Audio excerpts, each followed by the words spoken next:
Good afternoon. Welcome to the weekly livestock market update. I'm Brownfield Naker reporter Megan Grebner. With us is University of Missouri Scott Brown. Good afternoon, Scott. Good afternoon, Megan. All right, as we get things underway today, let's talk a little bit about what happened in this shortened week in the markets. Yeah, if we start on the cattle side, live cash fed cattle were basically unchanged this week. While when we look at feeder cattle sales this week, they were generally $1 to $3 lower.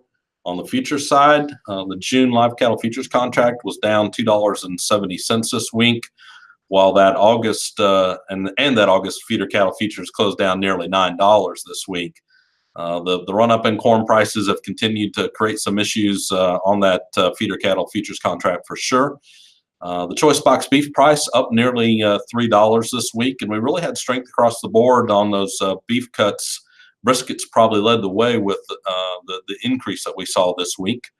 On the hog side of the equation, cash Barrow and gilt prices were $1.40 lower this week. That June lean hog futures contract closed down $4.60. This week, the pork cutout value was also down this week, down roughly $1.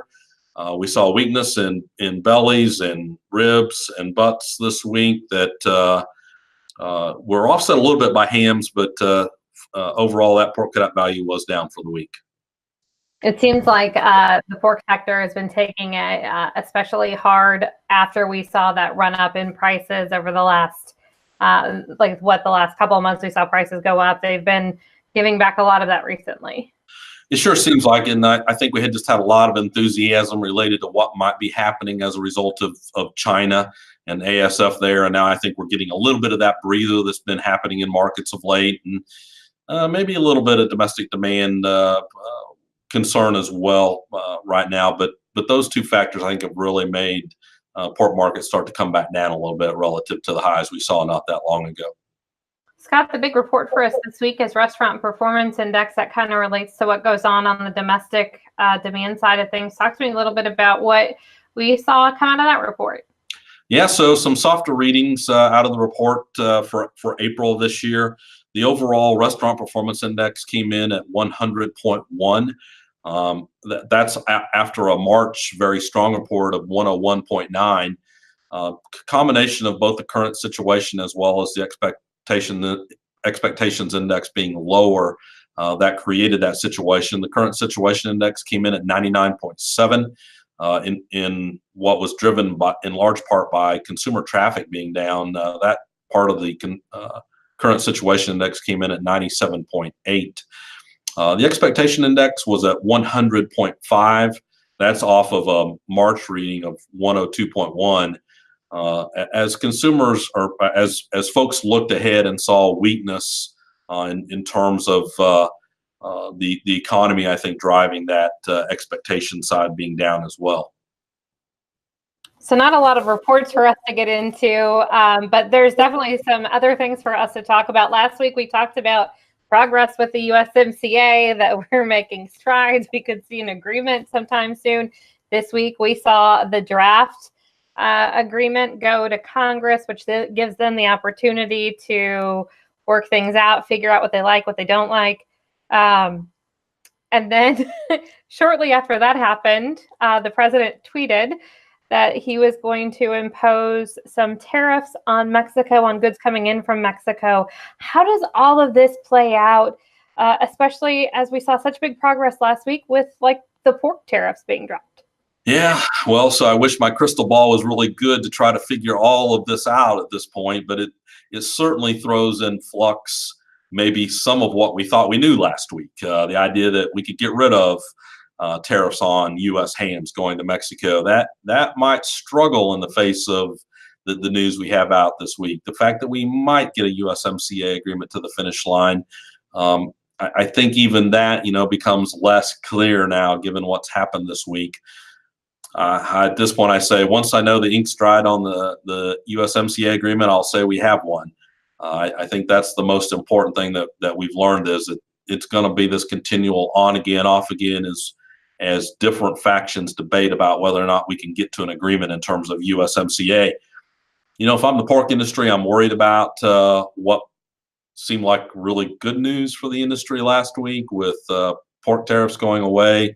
in terms of what happens as a result of the notion that we're going to start seeing an increase on tariffs on Mexican goods coming into the U.S. That certainly could create a additional tariffs being imposed on our products headed to Mexico as well. So more uncertainty, I guess, is what we seem to face as we think about markets today. How much does that uncertainty impact our ability to put more dollars on the board to gain some prices, and make us or does it put us in a more volatile situation when it comes to markets? Yeah, so it's all really good questions. I keep reminding us that, this is against the backdrop of several years running of increases in pork supplies and another large increase this year in excess of 3% up in production. It's not the time for us to be in a situation where we're worried about the demand side of the picture. And this might, again, throw into a little bit of uncertainty about what happens on the export side. I worry about this from a risk management standpoint. Again, if you were a producer and you sat here late last week, your expectation likely was, hey, higher prices are coming as a result of getting rid of those tariffs on our products headed to Mexico. And now you're sitting here going, now what happens? And so figuring out how to do risk management in this environment, I think has been a tough ask. It doesn't mean at the end of the day we won't be in a great situation, but it's how do you protect yourself on that risk and that volatility side that's important. And I'll remind folks, if we get another run higher on pork prices, it might be a good opportunity to lay off some of that risk, especially when we're starting to see some higher feed costs come into the equation as well. That was my next question. We're getting into, it's June basically, and the majority of the corn in the Corn Belt is not in the ground. We've seen corn prices shoot up over the last few weeks. As we get into this prevented plant situation, issues with having crops, and then we get to the fact where we don't know how that crop's going to perform if it even gets in the ground. How to produce? What are the best ways for producers to mitigate some of that risk on the input side of things? Yeah, well, so number one, it's always hard to think about taking a future position from a feed cost perspective when you've seen like that December corn futures contract up nearly 70 cents since mid-May. But I think those are some of the things we have to keep watching, in particular with corn. We're getting so late in the season.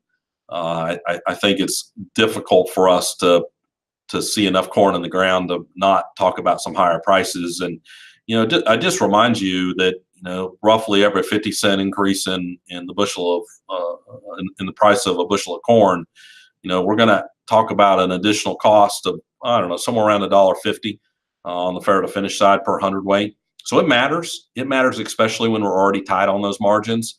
Same thing on the cattle side.